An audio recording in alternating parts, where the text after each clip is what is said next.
Hello everyone, my name is Gus. Hi, I'm Woody. Today we'll be reacting to another request. This one seems to be from a scuba diving channel. So it won't be like a cave diving death or whatever. Perhaps people were already getting tired of those. Although last week we talked about some like ancient civilizations that lived underwater and died with nuclear weapons. So complete made up ridiculous. Facts. Okay. And I just want to tell everybody that my hair is a mess. Oh yeah. So I decided to wear this today. It always is, keeping it serious. But anyway, today we're back at scuba diving, and the title of this video is the only thing I know. The title is, these are the silent killers that can kill you scuba diving, but people don't tell you about. You know what's weird, though? I was thinking about it as you kind of told me this was going to be the title of it. I wanted to save this. I didn't say it to you before the video. Okay. We've been doing this now for a while, and all these videos we react to, and we keep hearing about all these incredible killers as it relates to scuba diving, right? How come I'm on my 51st year of scuba diving? Wow, you started on your 50s?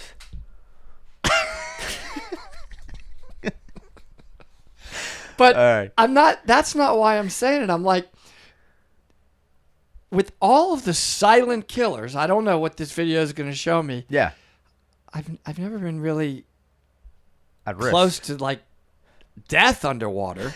Well, I mean, I had my one incident where I came out and you said I was a zombie because I was bent like a pretzel, but I don't know how come do you think we're getting lucky? Because let's be honest, every time you go diving, are we completely diligent about every check and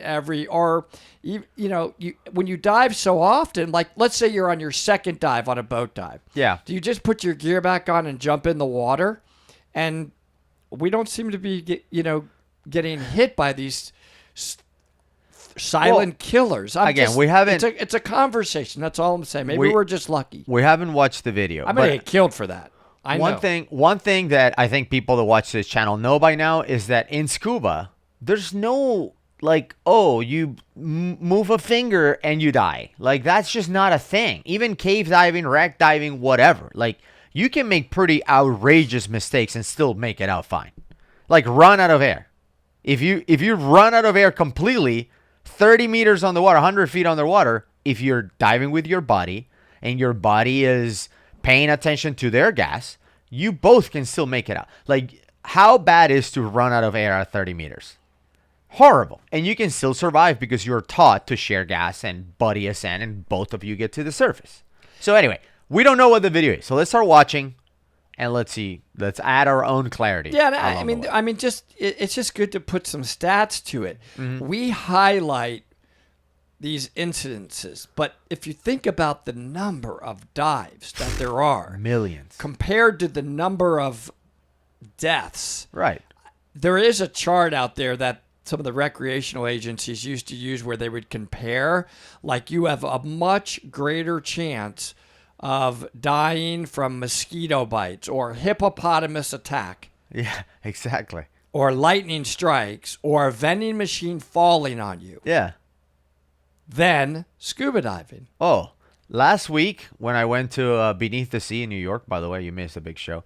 I went to buy these chocolates. I'm gonna give them a shout out. We're not sponsored by them, but it's this company that makes these chocolates in New York. They're called No Chewing Allowed. Okay, I can't get it to focus, but I was introduced to this company by Derek Scott, who's one of the guys that goes to our meetup. He came to dive with us in Atlanta one time, and he's like, "Oh, you should try these chocolates. Best ever." You can buy them online. But anyway, because I make them in New York, and I was in New York for the show, I'm like, I'm going to go to their store where they are selling it and just buy it directly from the store. I was way more likely to die on that 1 mile walk in Manhattan than every dive I've ever done. Wait, you had time for a walk? I mean, okay. Didn't you go, because let's you didn't go eat like fancy dinners and stuff, because every time I'm not there, it's weird how we get really expensive charges on our credit card. Okay. Did anybody ask for me? Did you know that your body becomes terrible? I know I'm not even wanted. I mean, it's all about Gus. It's not Did you lose weight or the currents you need to worry about most. Wait, it's not the shark. That's a question. Okay, hold on. You're missing out already. I know I'm missing out. The guy's out. dropping fast. Today I'm just talking. I can't pay attention. I'm just loving the comments that. I'm gonna have to start again because did you lose weight? That's people. No, I wanted to know.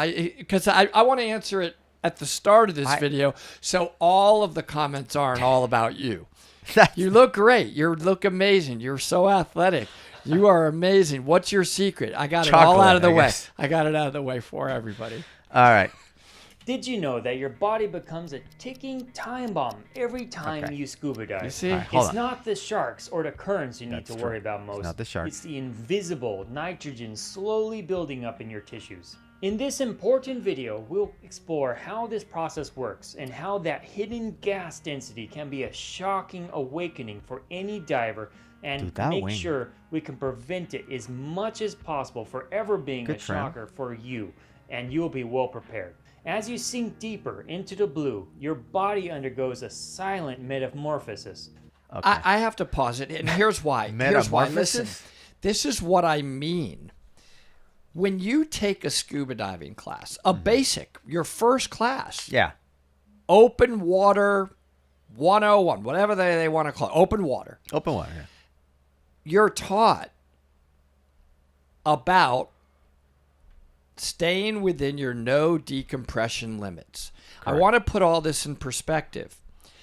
If you are following your dive computer on a basic open water dive, you can go to the surface at any point in the dive, even with this big exaggerated nitrogen building a ticking time bomb in your body. And you can still go all the way to the surface. What ticking time? So just everybody watching, divers are going to ignore this. They're already fast forwarding. They're like, this is garbage. But for you non-divers, it's not a ticking time bomb. Right. I mean, we have dive computers. The technology is incredible. You go underwater, you do a dive. Your dive computer tells you how long you can stay at that depth. You come up, you make a safety stop for 3 minutes, and you go to the surface. Honestly, that's about it. But even if you go beyond your no decompression limits, it's not a ticking time bomb. You just do decompression. I know. That's what I'm saying. It's crazy. The crushing pressure of the ocean isn't just squeezing you on the outside. It's changing the very air you breathe. Oh, I need to make a comment on this. So one of the comments on one of the videos we posted a couple weeks ago is, I think 3 weeks ago, is we mentioned that when you're in a cave, the cave doesn't exert any pressure on you. You don't feel anything. The water around you, you don't also feel it. We talked about you can be at 10 feet or 50 or 100 and you don't feel it because it only affects your gases. Well, we have many, many scientists and world-class Nobel Prize engineers commenting on our channel. They know more than everyone. So somebody said, just because you can't feel it doesn't mean the pressure is not there. We're not saying the pressure's not there, but these are gas laws. But what these I'm are saying, science. If there's a void in your, your nasal cavity, your ears, then that has to equalize, because that can be affected by the pressure. But like your fingers, it's not like somebody's coming up and squeezing your finger. Oh my God, it hurts. Ouch! You can't feel it. There's no. But that's what they were saying. It's like, just because in the rest of your body, like your arms and your fingers, you mentioned, just because you can't feel anything doesn't mean it's not there. I don't understand the point. We know. Who cares? It's subject to. You have additional pressure, but it's not affecting. You don't feel it. It's only affecting the air inside your body. We've talked about it so much, so it's hard for. But I don't think we should be. I get it. I mean, I feel like we're being a little sassy. For a non-diver, they don't know anything about diving. I'm just trying to clear my brain. I understand, you but could get confused. But that's the point. That's the point. For a non-diver, okay, it's simpler to understand that, contrary to popular belief, you don't feel the pressure underwater at 100 feet or 200 feet or whatever. Could you feel that the gas that you're breathing feels different because it's more thick, because there's more molecules? Even that's hard. Yeah. You could feel that the breathing changes. Yeah. You could feel, narcosis, for example. If you're breathing air 150 feet, you could feel the effects of narcosis. But the pressure on your body, you don't feel it. So to say that, well, just because you don't feel it is not, that's just making things more complicated than they have to be. Bottom line is, if you're a diver, you go underwater, you cannot feel the difference between 10 feet and 20 feet and 30 feet I mean, and it's 40 feet. Boyle's law. They could You just don't feel. Google Boyle's law. I mean, Well, let's see if this guy gets into Boyle's law. Let me show you how this hidden process can turn a routine dive into a race against time. Picture yourself descending into the depths, surrounded by a world of vibrant marine life. With each meter or foot you drop, the weight of water above you increases dramatically. At just 10 meters or 33 feet deep, the pressure is already double of what you would experience on the surface. It and is here's true. what's happening. As you descend, the increasing pressure causes the air in your tank to become denser. This means you're breathing in more molecules of nitrogen with each breath. But Yes. But if you want to get technically accurate, which the people in our comments seems to always go for, the air inside the tank is not affected while it's inside the tank. Yes. Yes. So yes. It has. It's when it comes out. We're gonna it's get subject to technical. because that compressed air is coming out, right? And that compressed air is now right inside the tank is not because affected. it can't be squeezed inside the tank. It can't become more dense inside of a steel or aluminum tank, right? It just Correct. It would have to squeeze the actual tank itself. The pressure would have to be so strong. I guess maybe at some depth. Yeah, an somebody's gonna be aluminum like tank at the may bottom of crush. Mariana Trench. Maybe at 3,000 feet, a aluminum tank may crush. I don't know, actually. Your body tissues act like a sponge, slowly soaking up this excess nitrogen. The deeper you go, the longer turtle. you stay, the more saturated your tissues become. Yes. This is where Boyle's law comes in. Oh, there we go. I'm going to explain Boyle's law, not through the math, but through a simple example to help you grasp it. Imagine you have a balloon filled with air at the surface. As you take it deeper, this pressure increases, causing the balloon to actually shrink. The same volume of air is now compressed into a smaller space. This is exactly what's happening to air in your lungs as well, and the nitrogen in your tissues. This is also why you notice as you increase in depth, you start sinking faster. Even though you have air in your BCD from the surface, the air in it now is much more dense from the pressure. You have to add more dense air to fill it out and hit neutral buoyancy. As you go up, that air will expand, and fortunately your BCD won't explode, but it will start accelerating up quickly to the surface, to which you want to make sure you're ready to dump air frequently while This is a ascending. good video for people that aren't certified and want to get certified to dive. This is a good educational, very basic for new Boyle's divers, law video. Yeah, the only thing to add about Boyle's law is the Boyle's law only affects gases. So his example with the balloon makes sense because the balloon is filled with air, but if it was filled with water, the balloon will stay the same size. And it's a flexible container. If it was a won't get non-flexible container, then the gas inside the balloon, which would be similar to your tank, would not compress. Yeah, so that's what I'm saying. So if the balloon was filled with liquid of any kind, water, blood, whatever, it would stay the same size no matter how deep you go. It only affects gases. But yeah, it is a good video. The other thing I wanted to mention is he's talking about as you're going down, you start accelerating, and then you have to add air. One of the things I learned early on as a diver, and this is a tip for new divers, is that as you're going down, you need to be adding air as you're descending rather than waiting until you are at your depth and then adding gas, because the gas that you're adding will be, by Boyle's law, compressed, so you're having to add more gas at depth, which means it's going to expand even more as you go up. So as you're going down, just add, just keep adding. That way you're taking advantage of the fact that it's not so compressed as you go down. Problem is, your body can only handle so much nitrogen before it starts causing issues. Think of it like overfilling a balloon. There's only so much it can take before it risks bursting. In diving, this bursting manifests as decompression sickness, also known as the bends. This nitrogen buildup, when dosed quickly, can also lead to a psychotic effect called nitrogen narcosis, which can feel like being intoxicated and cause a diver to temporarily make very poor decisions, almost a temporary level of insanity. It is critical to have a dive buddy or team in such cases to ensure your nitrogen narcosis can pass without being injured. It will generally pass in a few moments, but in that few moments you could do a lot of damage if no one's keeping an eye on you. You may find it fascinating to know that no diver is immune or can be forming resistance to nitrogen psychosis like it used to be believed. Recent That's research good that he added says that fact. no I was Steve, you hear the talking. I fact? just interrupted. He said it's important to note that no diver is immune to nitrogen narcosis as previously thought, that some people build this immunity. You can't. You get narc no matter what. You can get better at operating while narc, just like alcoholics can have jobs and do things as they're drunk, and most people when they're drunk they just get in fist fights or laugh uncontrollably or whatever. I don't think I've ever seen you drunk, by the way. I think one time you may have in a Vegas club, and you can remember I was able to converse with everybody around us. Oh yeah. And bring a lot of really cool people over and to converse with us. Oh yeah. One was 7 feet tall. That conversing was very entertaining.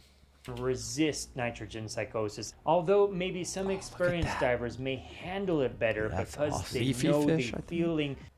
Leafy fish? I'm gonna. Do you know there's a leafy fish? I don't know if it's this one. Stop it. No. Don't Google it. Like No, no, there's don't worry a about fish it. called, and I saw it. No, we have a lot of experts on our channel. Comment this below. isn't one probably, but it made me think of like how those leafy fish look exactly like a leaf. This looks like a comment bony, below- spiny fish. If you comment below that this is in fact a leafy fish, then I know that you're just on Woody's side and you're doing Leafy no fish, research. sea dragon. Wait, No, that's not. no, that's not this one. Of But course it's not. close, guys. Bro, There's a this leafy is like fish. There's a leafy fish. come on. A little bit more leafy, and that guy, he's related. This to the is like the Timu version of leafy fish. Do you think in the comments also that this guy somehow could be related to the leafy fish? I'm looking at the leafy fish. Bro. The Now same you're being beak. racist. They know the feeling and know That's how the to let it cousin pass of the without leafy affecting them fish. as much. But regardless, it affects everyone, and it stresses the necessity of having a dive buddy on deeper That's a dives. snake. Understanding See, these I know what I'm processes is talking crucial about. for safe diving. It's not just following tables or relying on dive computers. It's about knowing how your body reacts to underwater environments and respecting those limits. Always plan your dive conservatively, allowing for unexpected changes in depth or duration. It's also good to know that different parts of your body absorb nitrogen at different rates. Very Some true. tissues, like your brain and spinal cord, are particularly How many tissue sensitive. compartments are This there? is Do you why know? Do even you remember? seeming Well, that's Stumping just you. You don't. Okay, so you it's don't know. theoretically 16, but the Good point job. Is, the point is, Wow. Wait a he second. just said that some people How did you know that? absorb in their brain faster, but some people don't have big brains. Well, there's 16 different theoretical tissue compartments, and they Mm-hmm. break them down, and they actually program the dive computers to saturate those at different rates Yeah. and unsaturate those at different rates. It's all happening simultaneously in your dive computer to adjust the time in terms of how long you have to remain at a particular depth. But it's pretty cool that they were able to break. How'd they come up with 16? You don't think there's, I mean, it's amazing. Like bones and organs and That's skin. probably and one day they said start naming body parts and they could get to 16 and that was it. it's incredible. Can you name 16 body parts? I'll struggle. Like spleen, That's the legs, body part, brain. teeth. That's 4. I don't know if I can name I'm 12 done. more. All right. a minor violation of dive procedures can have serious consequences. Minor violation You may also of be dive interested to procedures. know Come that on. it's not only nitrogen that is a danger to your body, but because nitrogen is such a big molecule and air contains so much of it, it becomes the one that is the most dangerous to us when we are focusing on decompression from air we breathe. The key takeaway here is that every dive, no matter how routine it may seem, wetsuit. requires careful planning and constant awareness of depth changes. The pressure changes you experience underwater will affect the rate that your body absorbs nitrogen, and the nitrogen can have psychotic effects on your mind and build up. And lastly, I pictures? forgot, I wanted to complete the example. So going back to Boyle's law, you take that balloon down to 1 atmospheric pressure down, and that's 2 times the atmospheric pressure of what's on the surface. You can expect your balloon to shrink to half. But the cool thing is, the density of air is still the same in this balloon, and so you could actually take that same exact balloon to the surface and it won't overexpand, it will just come back to its original size. Right. I think it's a pretty nice educational video. That's my reaction. I don't think he said anything outrageous. They all exaggerate the dangers. The pressure changes during descent. Let's talk about the real danger zone. Ascent. Back up. Did you know that some divers have experienced life-altering symptoms up to a day after seemingly uneventful dive? The ocean's grip on your body doesn't loosen just because you've left the water. I learned this lesson the hard way during a dive trip on a liveaboard. Our group had just completed a beautiful wall dive, marveling at the vibrant coral and schools of tropical fish. As we began our ascent, one of my dive buddies, an experienced diver named Mike, suddenly signaled to me that something was wrong. He was grimacing in pain and having difficulty maintaining his buoyancy. As we reached the surface, it became clear that Mike was experiencing something serious. His joints were aching, he felt dizzy, and he was having trouble thinking clearly. These are classic symptoms of decompression sickness. What happened to Mike is a stark reminder of the hidden dangers of ascending too quickly. As you ascend, all of the nitrogen you've absorbed needs to be released slowly and safely. If you come up too fast, it's like opening a shaken soda bottle. The nitrogen forms bubbles in your blood and tissues, causing a range of symptoms from mild joint pain to severe neurological issues. In Mike's case, we immediately initiated emergency procedures. We got him on pure oxygen and called Dan, the Divers Alert Network, and they confirmed with us over the phone his symptoms and that he should immediately go to the nearest hyperbaric chamber. The next 24 hours were critical, as the effects of decompression sickness can worsen over time.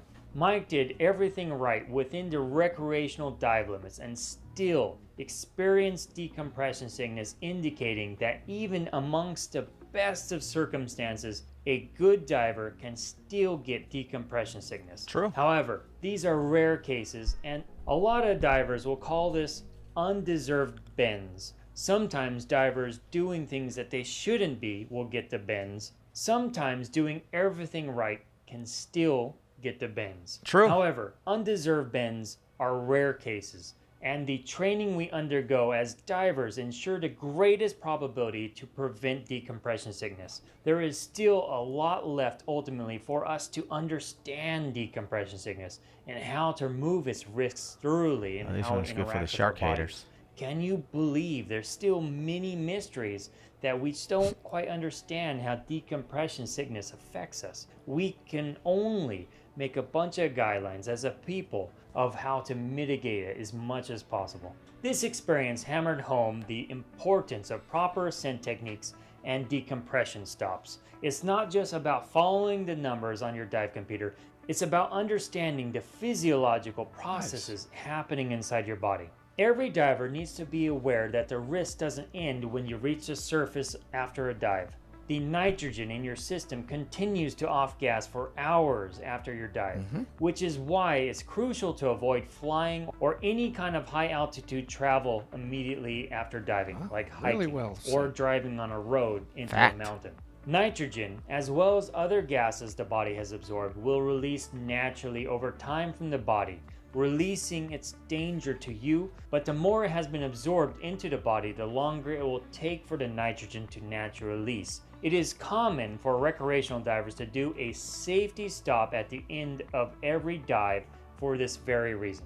Divers diving deeper will absorb nitrogen at even more unprecedented rates due to the depth, and thus may be in situations where they even need to make several decompression stops on their way up. And sometimes, some dives may lead to hours of off-gassing on the way up, needing a much bigger logistical plan of how to stage air and do the dive safely. Let me show you how to minimize these risks further. First, always ascend slowly, no faster than 10 meters or 30 feet per minute. Think of it as giving your body time to adapt to the changing pressure. Second, make safety stops even if your computer doesn't require them. A 3-minute stop at 5 to 6 meters or about 15 feet can significantly reduce your risk of decompression sickness. Lastly, stay hydrated before and after diving, as it affects how your body processes the nitrogen. It's important to drink lots and lots of water. Good Don't hat. stop. It's My also horn. important to emphasize that decompression sickness can affect anyone, regardless of experience level. It doesn't choose and Except- it doesn't care who you are. Except those people Factors at like Cave fatigue, Country. dehydration, don't know how and they have it. They're individual immune. They're physiology immune. can all play a role. That's why it's crucial to listen to your body and never push your limits underwater or beyond your training. And I'm an advocate for pushing limits, but not when it comes to unplanned descending to depth. Always make sure you have a plan and you have enough gas and equipment to mitigate the risks you will encounter along the way. I'm all for making plans that push your limits, but not unplanned pushing the limits, so keep that in mind. Remember, the symptoms of decompression sickness can be subtle at first. Joint pain, especially in the elbows, knees, or shoulders, is often one of the first is really signs. good. But it can quickly progress to more severe symptoms like numbness, weakness, the or lionfish. even paralysis. If you experience got that any one right. unusual symptoms after a dive, good. don't hesitate to call Dan and seek their advice on what to do next. About to say Early something, treatment but- can make a significant difference in recovery. Oh, look. And Dan It's is a ray. an Ray. excellent source. They're got- the de facto source, no matter where you are in the world, for giving you exactly information you need of how to handle these medical conditions that you might encounter as a diver. Ultimately, safe diving is about respecting the underwater environment and understanding how it this is affects really your body. good. By following proper procedures and We're staying talking- alert to the signs of decompression sickness, you can Like, this guy ensure didn't that know what he was every talking dive about before ends the as video started. beautifully. And I feel like we should call this guy and say, he could be like the intro, because we're going to make an open water class. Yeah. Boy, it would save a lot of time just to play his video Yeah, it would for just- chapter 1 through 3. Right. It would save a lot of time. It's really covers good. a lot, yeah. I kind of recognize him. I don't know. We've either reacted to him in the past. Yeah. I think, but I think he's doing a great job. That's Yeah. my reaction. We can nitpick. And we can everybody- learn. We can learn from him not just about diving, but the fact that he keeps stuff concise. He has a prompter. He has a script. He's like nailing down all these facts. Opposite whereas of we us. just hit record and go. As it began. Look at that thing.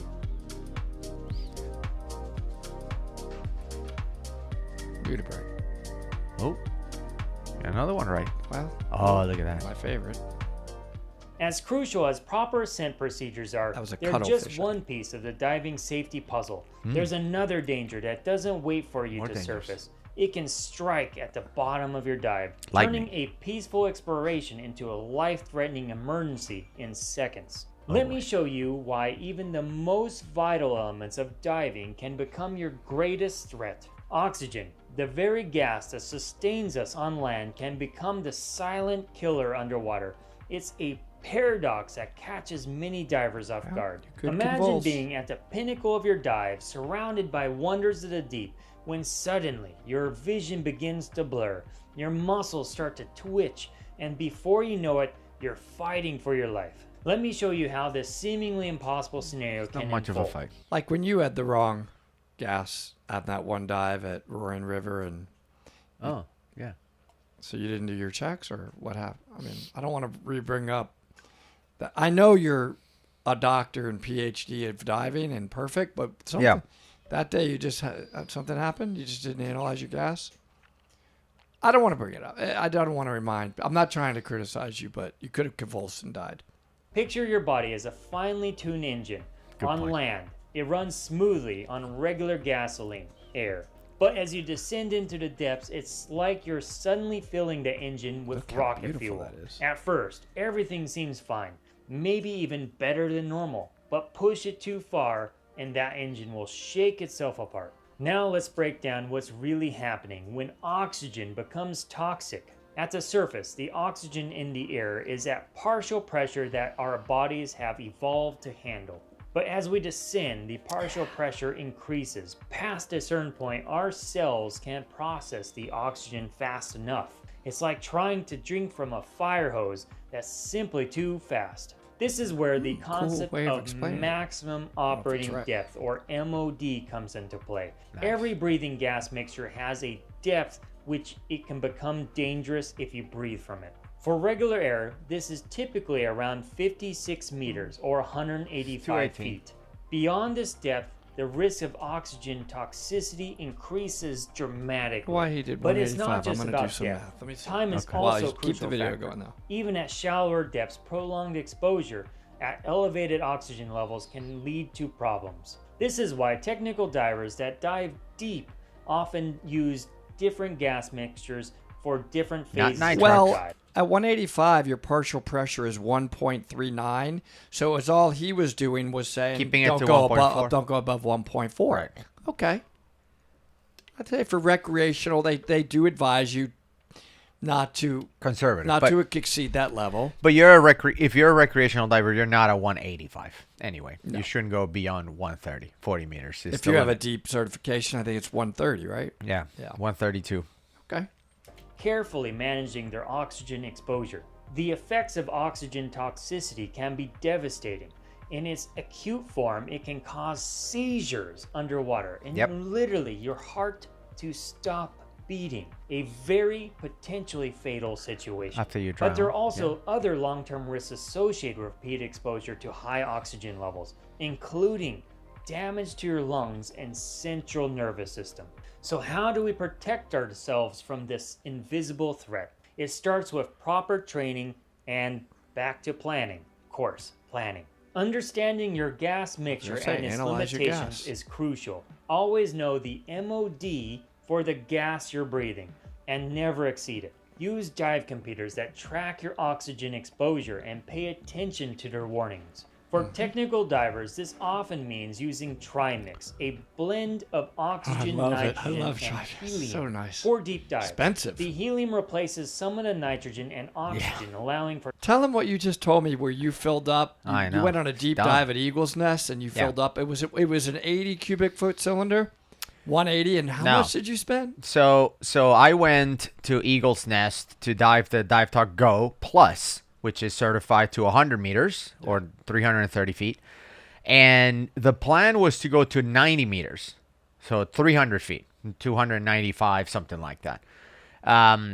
And so I had to plan my gases for that. So I dove back mount, a twin set back mount. That was filled with 1740. Okay. I was aiming for 1840. And what I mean by that is... That's good to probably around 200 foot mark. Correct. 17% oxygen, 40% helium. The rest of it is nitrogen. So when you hear numbers, if people talking about gas say one number, like 50, that's 50% oxygen. We're just talking about oxygen. The percent of nitrogen is never mentioned, basically. Yeah.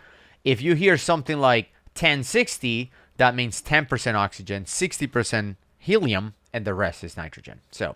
And you could plan your helium based on, I always say, how narked do you want to be? Correct. If you tell me you want to be 100 feet worth of narked, that's how you can plan the second number, the helium number. But so anyway, keep going, because it's interesting about the cost. So the twin set was 1740, all right? Because most of the swimming to get to the pit, which is where we're going at Eagle's Nest. Couple hundred feet?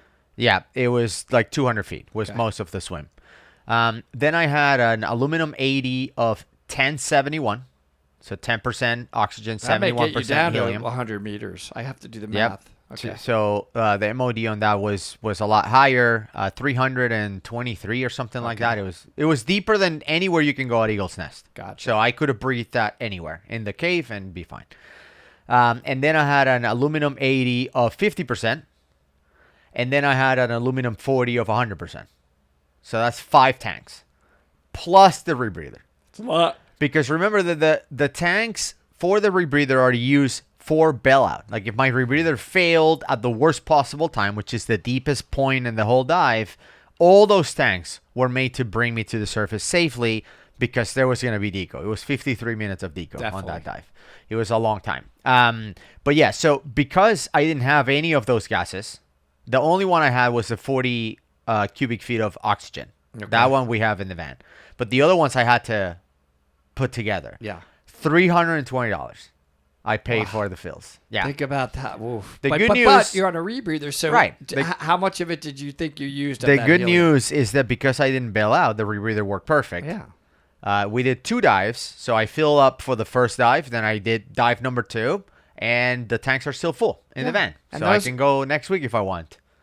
As long as I don't Absolutely. have to bail out, I can keep using the tanks over and over. Exactly. Yeah. Yeah. So, that's a pretty really good. good explanation. For safer deep diving. But even with these advanced gas mixes, careful planning and monitoring are essential. I'm just going to add one other thing. Like, if we have an online nitrox class, and I know we don't use these videos to advertise, but Yeah. we do have an online nitrox class at Dive Talk Academy. Yeah. We go over this in the online Great detail.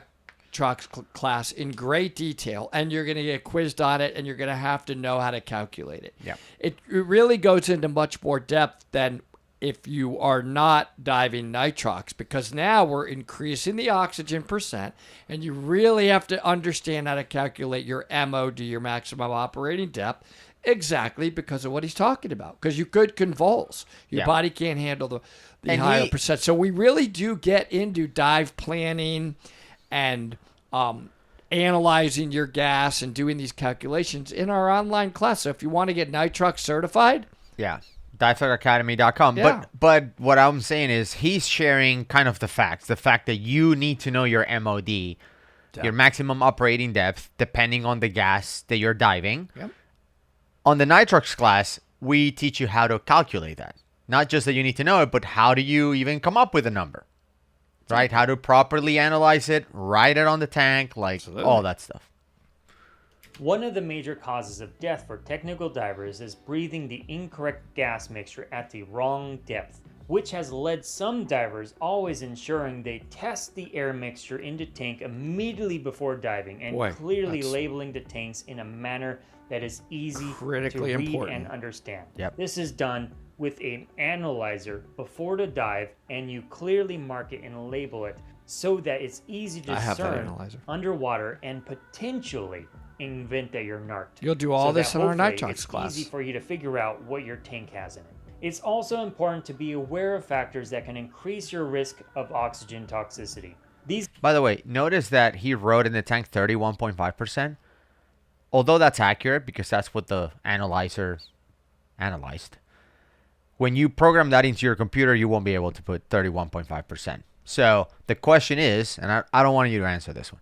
The question is, should you put on the computer 31 or 32 since you have 31.5? We actually go into those details on the nitrox class. It's a great conversation too. Right. So we talk about that. Why would you pick one versus the other? And what happens if it's 31.4? What happens if it's 31.6? What happens if, Yeah. So anyway, that's another one. But one thing I wanted to mention, I don't know if you know this one, but it's a new best practice now that I follow. I knew the leafy fish. That I learned from Doug, and Doug learned from Mel Clark. Oh. Okay? So you know how he was talking about marking your tanks properly? Yes. And the fact that a lot of technical divers' deaths come because they breathe the wrong gas? Yes. Mel Clark, and I don't know where she learned it from. Maybe she came up with it, which I wouldn't be surprised because she writes books on this stuff. Now writes the type of gas and MOD on the regulator. Like Cool. on the chin, part like below the mouthpiece. She will write it there too. So put a they tape can on it. see. So as you grab the regulator, it will say like 31.5% MOD this, like right before you put it in your mouth. I thought that was brilliant. I've never learned that before. Because you write it on the tank for you so you can see it. You write it on the side so your body can see it. You both confirm. But one last check is before you put the regulator in your mouth, it also says it on the regulator. Awesome. It's awesome on the second stage. So that was cool. These include exercise, CO2 retention, and even stress. Remember, diving within your limits isn't a sign of weakness. It's a mark of wisdom. Continuous learning and training are essential for staying safe in this ever-changing environment. That's what As happens when you Dan have a script. emphasizes, You can adhering say to brilliant recommended stuff like gas that. density limits and proper decompression procedures is crucial for preventing complications. Really well done. Right? I think so. This guy was great. I think it was a great video. For those that are watching that aren't divers, I bet they learned a ton. Absolutely. We'd love to go diving with this guy. You did bring up an interesting point, which is what happened when I ended up breathing the wrong gas at 208 feet Yeah. at Roaring River. I know. And It's scary. it was the wrong gas because I had a gas that would have been better at that depth. And although I didn't exceed the MOD of the gas that I was breathing, it was pretty close.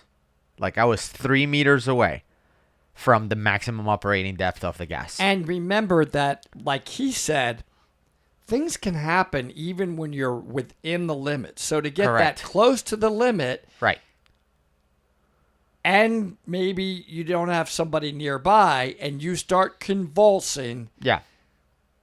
that would have been really bad, Gus. Absolutely. So I mean, you know, but you admitted it. You know what I like about you and I? It's not like you hit it. No. No, you actually I think you even put it out there, didn't you, Yeah, on a video? absolutely. We do that. Like, hey, let me tell you about my screw up, because I know we're the because I almost most died. imperfect divers that I exist. almost died, and I want everyone to learn from that mistake. Yeah, it was great. And we made a video about it, and Yes. I'm going to leave it right here. Go check it out and see how I was 3 meters away from potentially drowning. But spoiler alert, I survived. I'm glad.